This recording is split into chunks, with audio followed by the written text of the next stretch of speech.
The pulse is the beat, but also the heartbeat of music. Pop, classical, in terms of genres, as well as the way music goes forward from where it is. It doesn't always loop in circles.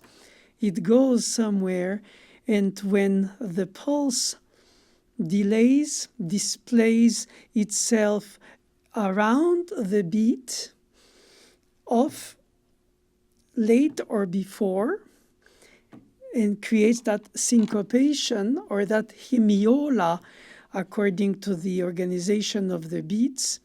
You can do 1, 2, 3, 1, 2, 3, 1, 2, 3, 1 for the hemiola, or the syncopation 1, 2, 1, 2, 3, 1, 2, 3, 4, 5. This is obvious, but what is not so obvious is how it combines itself with the melodic line, how it combines itself with the harmonic component, which codes the structure of the statement for dance, for pray, for singing, for any kind of human musical interaction with their own soul. That's why they call soul music, because it expresses innerly what it is, the essence of our being. And pulse is at the essence of the being. To start with the heartbeat pulse.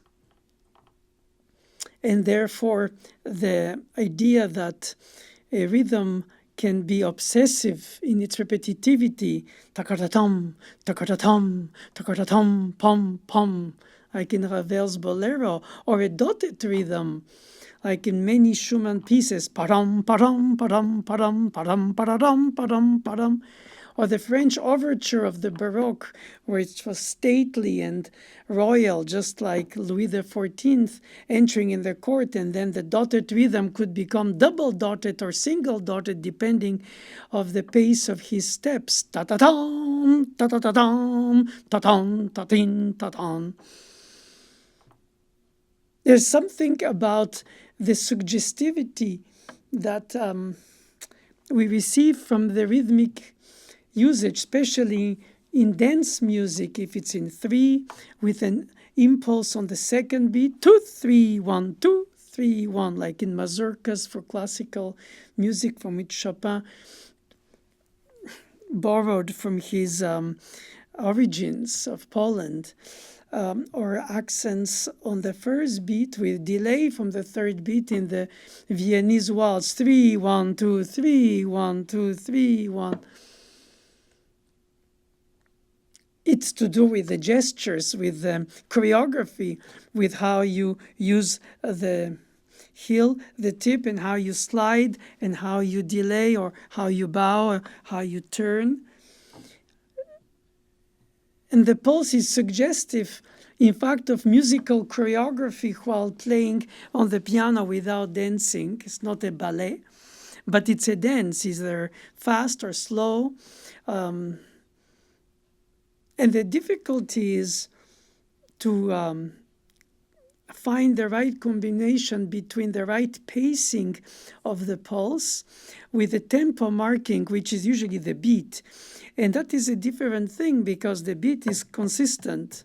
The pulse can change, and the way you organize the structure of the music, if it's written, notated with bar lines that correspond to the equal amount of beats in each bar, you can have a 4-bar structure. So in fact, 12 beats, etc., or 16 beats, 24 beats. The bar lines are not to be heard. They're just there to be read or rehearsed, to know where you pick up from when you're many.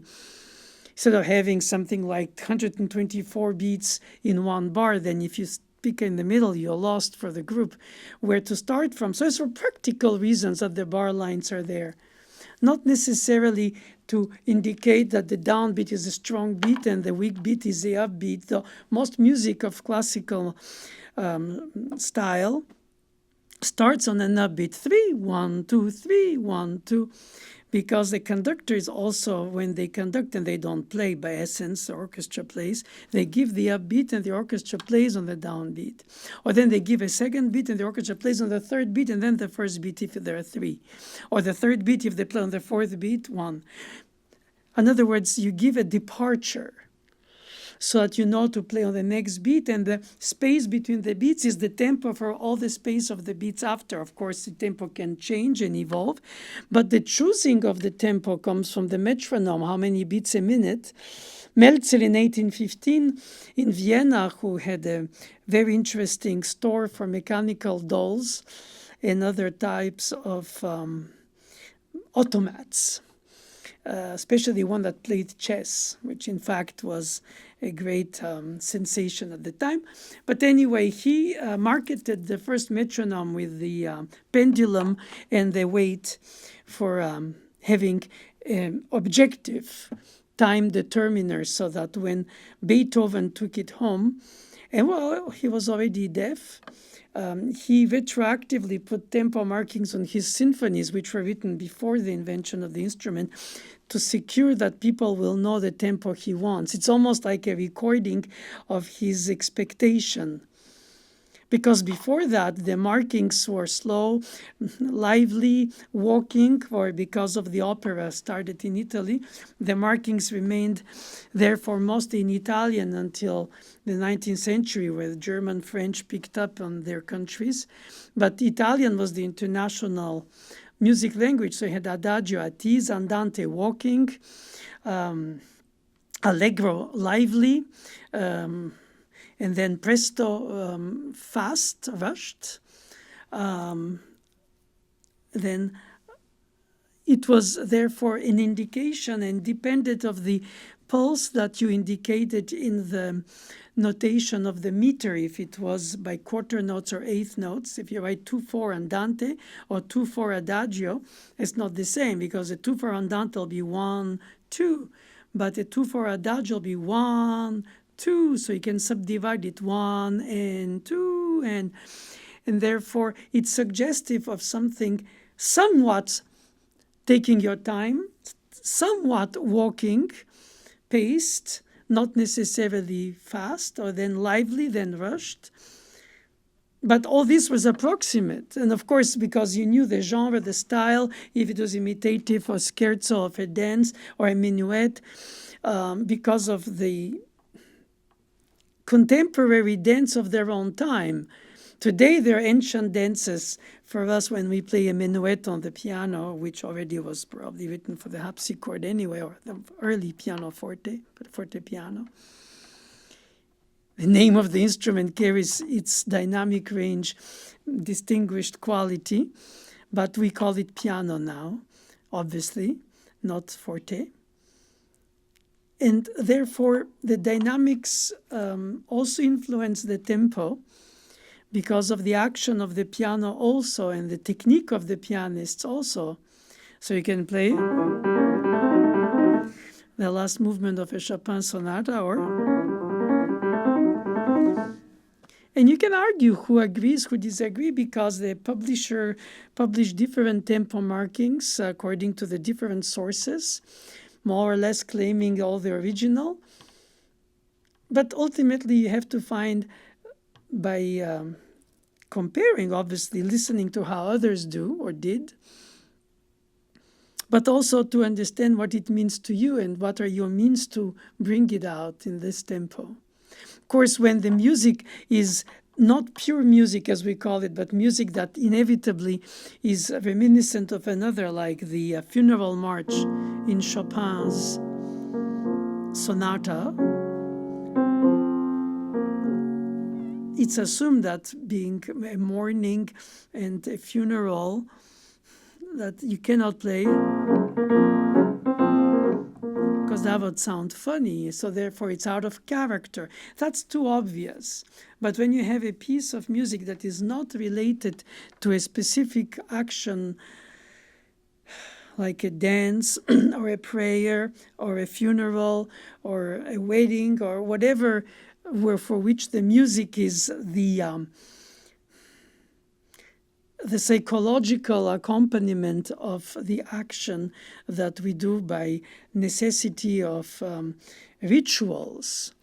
Then it's, how do we know? A fugue by Bach doesn't have a character by essence. It could have, and it often does when we play it, and we can differ on how it's supposed to be, but it's in fact polyphonic voice leading with intervals, gestures, leaps, common tones, neighboring tones, suspension, delays, delay resolutions, all combined, so that if you play a fugue,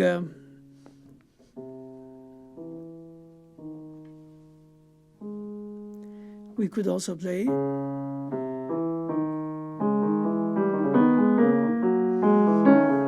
Or, and when we don't have an objective metronome marking, since Bach was before Van Melzel's marketing of the metronome, 1815, Bach died 1750. So it's an open market, so to say, to impose one's own idea about what it means to you enough to play the statement of the texture of the music in a certain way, by conviction, by imitation, by coercion, by whatever reason.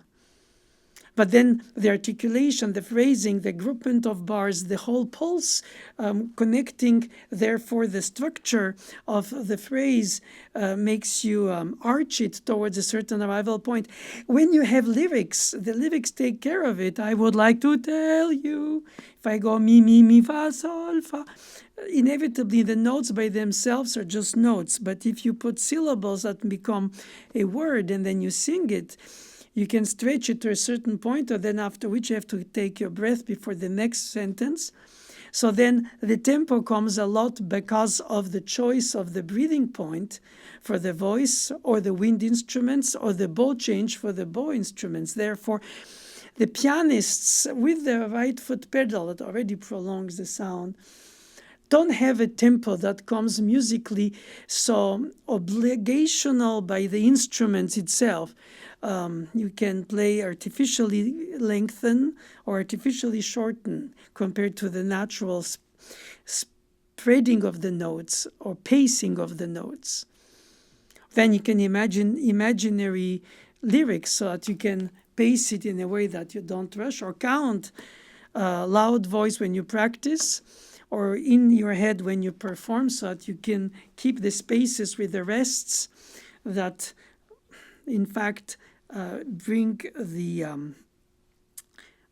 material of the notes to be more expressive, because you have these rests, like the opening of the Liszt Sonata, 1, 3, 1. But how do you make understood by the audience without counting that you play on the second and fourth beat, the first bar coming from silence before the piece, with a rest silence at the beginning of the piece, which you don't visualize, and you hear the second beat. You don't know if it's not a first beat. You only understand it when you hear this. So it adds to the mystery, and therefore, if you're nervous or perhaps not comfortable with so much the rests and you want to jump to the notes, then the music lacks its full dimension of rebounding on the rests and then on the notes. The rests are notes, just silent notes, but intensely projecting attention towards a release when the note comes. And that, as a teacher, I've observed, is not an easy thing to do, because students are easily wanting just to play, and the silence in front of an audience between the notes, it's almost frightening psychologically, the emptiness, when in fact it's inhabited with intensity. But nevertheless, it is a rest. Of course, you have the rhythmic figure of the rest. It's one beat or two beats or half a beat. But when you play, you have to feel like it's almost like a silent note. And then the note that is resonating plays after it. It's fascinating to organize the texture of the musical statement and narration. So pulse, rhythm, melody, harmony, polyphony. It's fascinating.